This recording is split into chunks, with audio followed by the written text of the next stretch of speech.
You check under the bed. You take the stairs two at a time when the lights are off. You sleep better with a hallway light on than you'd ever admit out loud, and you always will, no matter how many times someone tells you nothing is there.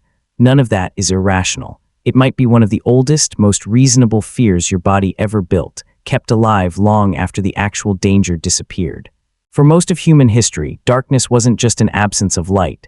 It was genuinely, statistically dangerous. Large predators capable of killing an adult human, lions, leopards, hyenas, were common across the landscapes early humans occupied, and a significant number of them are most active specifically at night, when human eyesight is at its weakest. This wasn't an occasional risk. It was a nightly, recurring feature of life for hundreds of thousands of years, repeated often enough and consistently enough to leave a real evolutionary mark. This isn't just a reasonable guess either.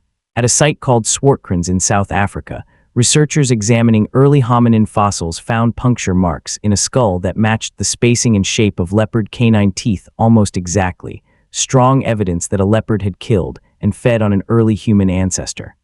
Similar predation evidence has turned up at other sites too. These aren't isolated freak incidents preserved by chance. They're a small, physical sample of what was very likely a consistent, ongoing threat, written directly into the fossil record. Nighttime wasn't just when predators happened to be active. For many of them, it was their preferred hunting strategy. Big cats in particular are often crepuscular or fully nocturnal hunters, relying on stealth and ambush rather than a long chase, which works best under cover of low light and darkness. A predator that can see clearly in near-total darkness, stalking a species that essentially can't, has an overwhelming advantage. Night wasn't a neutral backdrop. For a huge stretch of human history, it was actively tilted against you, and everyone around you knew it without needing to be told. Part of what made this so dangerous is a genuine biological mismatch that's still true today. Human eyes are built around a retina dense with cone cells, which are excellent for sharp, colorful vision in daylight, but comparatively poor in low light.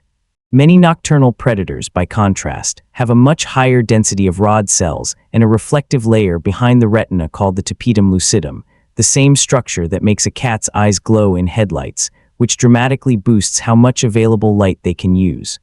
In practical terms, on a moonless night, a hunting leopard could likely see you long before you had any real chance of seeing it. This isn't purely a story about the distant past either.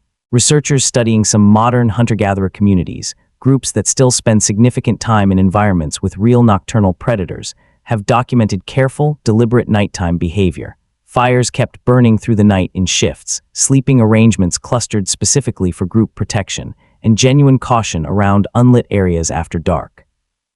These aren't superstitions passed down without reason. They're practical responses to an actual, ongoing risk that most modern, urbanized humans simply no longer have to think about, which makes them a useful, living reminder of what nighttime vigilance actually looked like for nearly all of human history.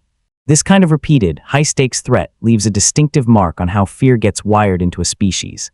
Psychologists Arne Oman and Susan Meinke describe something called preparedness theory, the idea that certain fears, ones tied to genuinely dangerous, recurring threats across evolutionary history, get learned faster and held onto more stubbornly than fears of modern, statistically more dangerous things like cars or electrical outlets.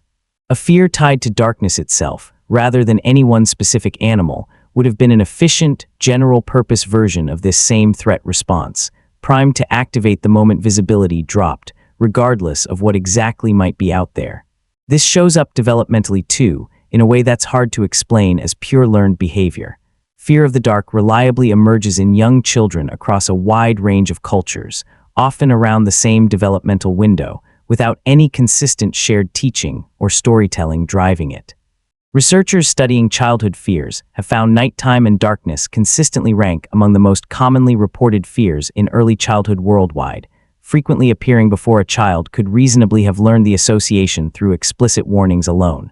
A fear this consistent, showing up this early, across cultures with wildly different stories and parenting styles, points towards something closer to a built-in default setting than a purely taught one. None of this meant early humans simply endured constant terror every night. Real strategies developed around this threat. Fire, once reliably controlled, functioned as a genuine deterrent, since most large predators are naturally wary of open flame. Groups clustered tightly together for safety in numbers, and evidence from studies of segmented historical sleep patterns suggests at least some individuals within a group likely stayed briefly alert during the night, a rotating, informal watch built directly into normal sleep architecture rather than a separate, exhausting task. Darkness was dangerous, but it wasn't unmanaged. Entire behavioral systems evolved specifically around surviving it. The earliest solid evidence of controlled fire use comes from Wonderwork Cave in South Africa, where burned bone fragments and ash deposits dated to roughly 1 million years ago suggest early hominins were already managing fire inside a shelter, long before fire use became widespread or reliable. That's an extraordinarily long stretch of time before something as simple as a controlled flame became common practice. For most of the deep timeline separating that first controlled fire and full mastery of it, entire populations of early humans faced the darkest hours of the night with essentially no reliable light source at all, which makes the fear response this video is describing look less like an overreaction and considerably more like an entirely reasonable, hard-earned response to a genuinely unmanaged threat. Almost none of that danger exists anymore for most people reading a screen in a dark room right now. No leopards wait in modern bedrooms. No hyenas circle suburban houses at night.